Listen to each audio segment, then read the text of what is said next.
오늘은 레위기 5장을 읽었습니다. 자, 레위기 5장에는 우리가 부지 중에 잘못을 저질렀거나 또 혼맹세 한다거나 뭐 등등 이렇게 자기도 모르는 사이에 어떤 일을 했을 때에 드려지는 속죄제 또 속건제를 통틀어서 우리는 속건제라고도 얘기를 하는데 그러한 속죄 죄의 일종이죠. 속건제도 이것에 대해서 얘기를 하고 있어요.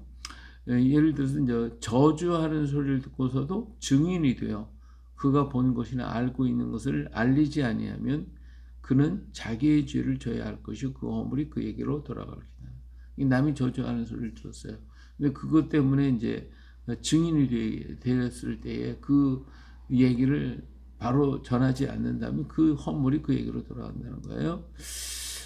또 누구든지 부정한 것들, 부정한 들짐승의 사체, 부정한 가축의 사체, 곤충의 사체, 이런 것들을 부지 중에 내가 만졌을지라도 부정한 짐승의 이제 사체, 그러니까 이런 짐승의 사체, 곤충의 사체라든지 이런 것들을 만졌다면 허물이 있을 것이란 말이에요. 또 부정한 것에 다 어떤 것에 그뿐만 아니라 부정한 것에 다 써요. 근데 내가 뭐 일부러 만졌거나 하여튼 그렇지 않았거나 했을 경우에 그랬을 때에는 이게 허물이 있을 것이다 그거예요. 또 입술로 악한 일을 하든 악한 말이든지 선한 말이든지 함부로 말했을 때 그것이 이제 다른 사람한테 그것이 이제 뭘 향한 악한 말, 저주의 말, 뭐 이런 것들이겠죠. 이런 것들을 했을 때 자기도 모르게 막 했어요. 그러다가 나는 내가 이게 잘못된 것이구나라고 깨달았을 때에는 그에게 허물이 있을 것이다 하는 거예요. 그럼 어때요? 이런 때는 다 내가 잘못했다 자복하고 그리고 이것을 가지고 하나님 앞에 가서 속죄제를 드리라. 이렇게 했어요. 어린 양이나 양떼의 암컷 어린 양이나 염소를 끌어다가 드려라. 그리고 제사장은 이것을 위해서 속죄제를 드리라고 얘기를 하고 있습니다. 근데 그가 드리는 것이 뭐 양을 바칠 만한 그런 힘이 없어요. 그렇다고 하면 집비둘기 새끼나 산비둘기 이런 것, 새끼 2마리를 하나님께 가져와서 드려라.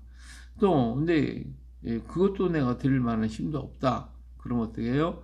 고운 가루 10분의 1 에바를 가지고 와라. 그러면 제사장이 그 예물을 가지고 그 가지고 온 가루를 가지고 와서 하나님 제단에 불사르면 그 죄가 용서함을 받게 될 것이다. 그래서 그 사람의 형편에 따라서 할 수 있을 만한 것을 가지고 드리라고 얘기했습니다. 또 하나님의 성물에 대해서 또 하나님의 율법에 대해서 혹시나 잘못을 범했거나 부지중이라도 범죄했을지에는 그것을 깨닫게 될 때 그것은 하나님 앞에 드려지는 속건제 제물로 하나님께 드려라 이렇게 말씀하고 있습니다. 자, 어떻든 간에 우리가 알았든 몰랐든 또 부지중이라도 그리고 나중에 깨달았을 때 이게 죄가 되는 거예요. 깨달으면 내 마음에 내 양심에 가책이 되어지고 그것이 나를 짓누르게 되어지고 그러면 그것 때문에 내가 고통을 당하는 거거든요. 또 이 죽은 사체들이나 이런 것들을 만들면 그것에서 옮겨오는 어떤 그 부정한 것들이 병균 잘못된 거 이런 것들이 있을 것이니까 이런 것들도 우리가 부지런히 가서 속죄제를 드려라 이런 말씀을 하고 계시는 것이죠.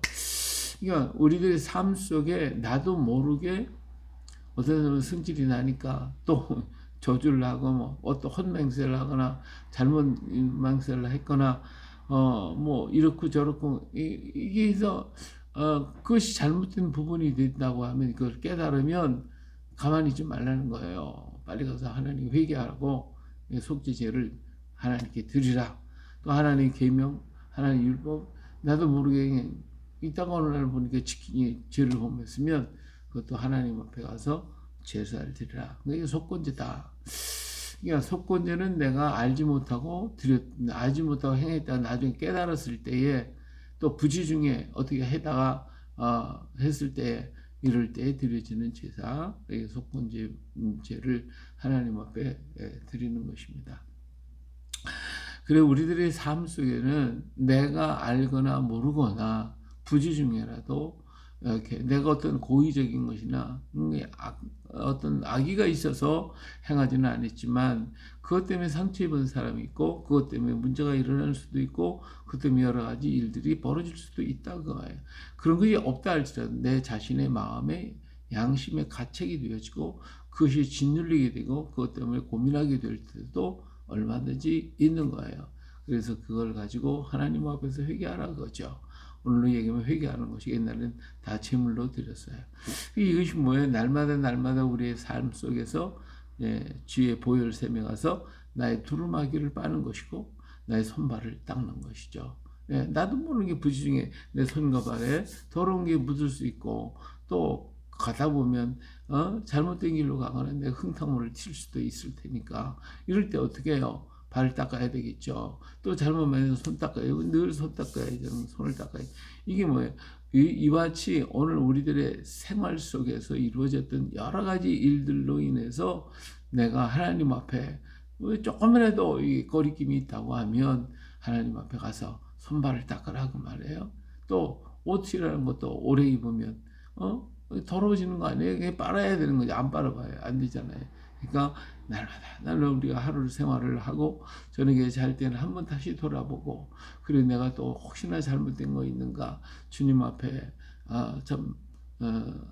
나의 모든 걸 다 알고 계시는 주님인데 나를 다 보고 계셨는데 내가 주님 앞에 부끄러운 것은 없었는가 한번 생각해보고 저녁에 잘 때 주의 보혈샘에 가서 또 닦고 정리하고 그럴 때 내 마음이 얼마나 정결해지고 깨끗해집니까? 근데 이러한 정결한 마음 순간순간 우리의 삶 속에서 항상 주님을 바라보며 나의 아주 작은 부끄러움이라도 아주 작고 보잘것없는 그런 허물이라도 주님 앞에 고백하고 그 안에서 씻음을 받고 마음이 새로워지고 용기를 갖고 걸어가야 돼야 하지 않겠어요?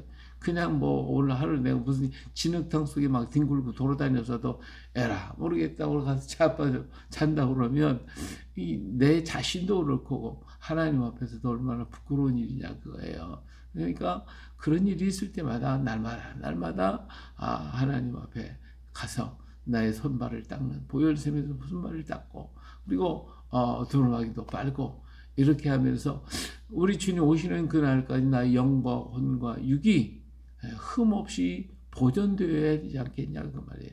이게 뭐예요? 이것이 거룩한 삶입니다.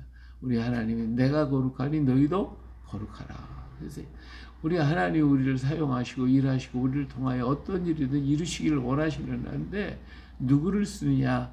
거룩한 자를 쓰신다. 큰 집에는 큰 그릇, 작은 그릇, 금그릇, 은그릇, 나무그릇, 질그릇 다 있다 할지라도 하나님 그 주인의 쓰심에 합당한 그릇은 누구냐? 뭐냐? 어떤 그릇이에요? 금그릇이니까 무조건 씁니까? 예? 은그릇이니까 무조건 아니에요.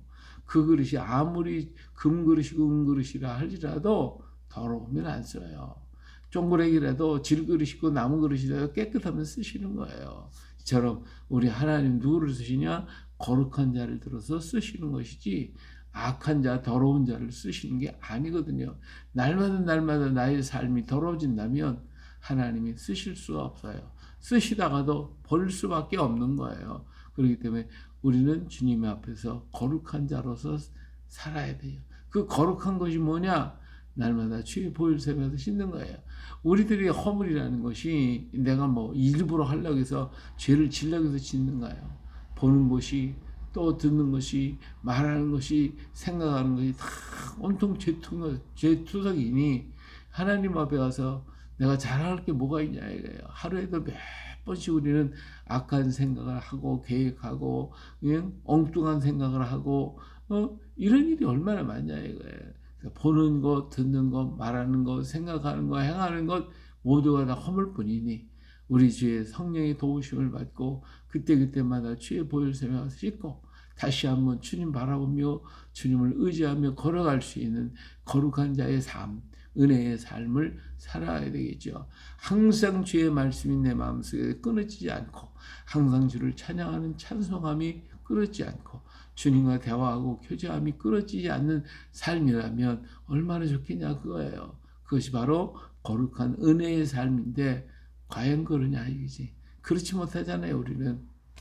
그렇기 때문에 내가 억지로라도 하나님 말씀을 자꾸 음미하고 찬송하고 자꾸 나 자신을 쳐서 복종시키고 그래서 삶의 거룩한 삶을 이루어가는 우리가 되어야 되겠죠. 그래 오늘도 주님과 함께 멋진 삶을 이루어갈 수 있도록 성령의 도우심과 성령의 이끌림을 받고 거룩한 삶을 주께 드려드리는 복된 날 되시기를 주의 이름으로 축복합니다.